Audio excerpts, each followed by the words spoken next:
Dans le désert, l'absence est une invitation. Le serpent à sonnette attend ce moment, guidé par la chaleur et par l'odeur, se rapprochant de la respiration sans défense des chatons. Ils se serrent les uns contre les autres, tremblants. Une seule attaque, c'est tout ce qu'il faut. Dans le désert, un battement de cœur peut devenir silence en quelques secondes. La mer revient comme une tempête de sable déchaîné. Elle attaque aussitôt, se précipite vers le petit qui est tombé et le saisit délicatement entre ses crocs. Elle ne peut pas laisser le corps là, cela attirerait d'autres prédateurs. Le serpent revient, lent, calculateur. La mère se lance dans une course désespérée et se place entre les crocs et les deux survivants. Elle est le rempart vivant qui protège le nid.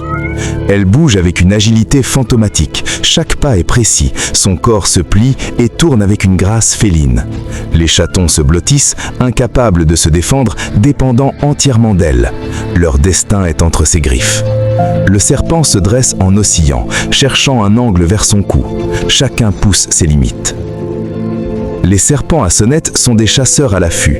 Leur venin est puissant, mortel, immobilisant la proie en quelques instants. Leur discrétion et leur précision en font des prédateurs redoutables du désert. Crocs et griffes s'entrechoquent dans un tourbillon de sable. Le serpent se tord et glisse à toute vitesse. La rapidité est son seul espoir, mais la mère ne cède pas. Elle ne le laissera pas fuir, pas sans justice. Elle n'acceptera qu'une seule fin, qu'il meure entre ses mâchoires. Les moustaches de la chatte se tendent vers l'avant, calculant la distance au millimètre. Ses yeux ne quittent pas la cible. Un mouvement précis, une morsure directe à la tête et la menace prendra fin. Le serpent attaque avec une vitesse fulgurante. Ses crocs cherchent la gorge, ses anneaux se resserrent. Chaque attaque, chaque esquive est une épreuve de survie. Aucun ne recule. Instinct et rage guident chaque mouvement. Pendant un instant, le monde retient son souffle. Mais la mère glisse entre le danger, agile et implacable. L'attaque échoue.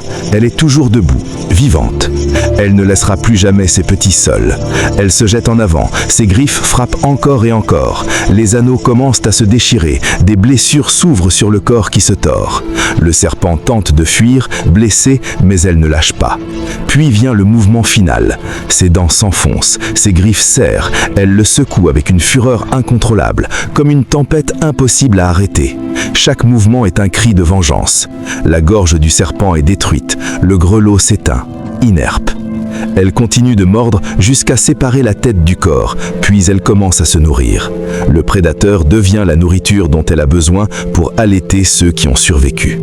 Vengeance et survie ne font plus qu'un.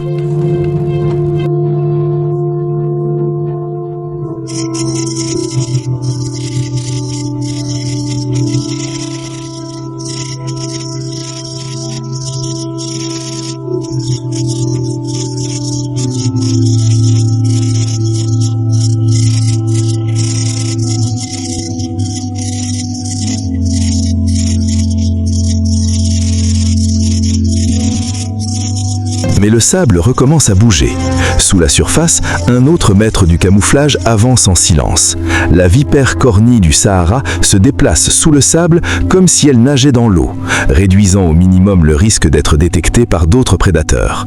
Parmi eux, le renard kit, le plus petit canidé d'Amérique du Nord, spécialiste des ombres arides, capable de survivre là où d'autres échouent dans des déserts brûlés par le soleil. Avec moins de 2 kilos, il laisse à peine une trace sur le sable. Le chasseur reste immobile. Quand le sable se stabilise, les oreilles de la chatte pivotent vers un léger sifflement sous la surface. Elle calcule la distance qui la sépare d'une mort enfouie. Elle est le chat des sables, la seule espèce féline vivant principalement dans les véritables déserts, une spécialiste absolue des environnements extrêmes. Ses grandes oreilles dissipent la chaleur et captent les vibrations de basse fréquence, lui permettant de détecter les proies sous le sable. Elle creuse des terriers profonds dans les zones plus fraîches où elle prépare la prochaine génération. Les petits naissent dans un monde d'extrêmes. Leur survie dépend entièrement du succès d'un seul adulte. Pendant des semaines, ils restent cachés dans le terrier, vulnérables aux hiboux, aux varans et à d'autres carnivores plus grands. Rester immobile est leur meilleure défense. Tout dépend de leur mère. La nuit, elle devient un fantôme, traquant chaque vibration à travers le sol. Sa vigilance ne faiblit jamais. Le désert exige une concentration totale. Seuls les plus adaptés survivent ici. Le cycle des dunes se répète. Le crotal diamantin de l'Ouest est un autre expert des régions arides. Ses motifs dorsaux lui offrent un camouflage parfait sur le sol désertique. Il possède des fosses thermosensibles, situées entre l'œil et les narines, capables de détecter des radiations infrarouges. Une sorte de vision thermique biologique qui lui permet d'attaquer avec une précision extrême, même dans l'obscurité totale. Il distingue clairement la signature thermique des petits mammifères. Lorsqu'il se sent menacé, il active son système d'alerte. Les segments de kératine de son grelot vibrent pour produire un son caractéristique, un avertissement clair pour toute menace. Ces grands crocs rétractiles injectent un mélange complexe d'enzymes hémotoxiques. Le venin commence à décomposer la proie avant même qu'elle ne soit consommée. En tant qu'animal à sang froid, son activité dépend entièrement de la température ambiante. Au pic de la chaleur, il cherche refuge dans des terriers profonds et abandonnés, menant une vie d'embuscade patiente, froide et calculée.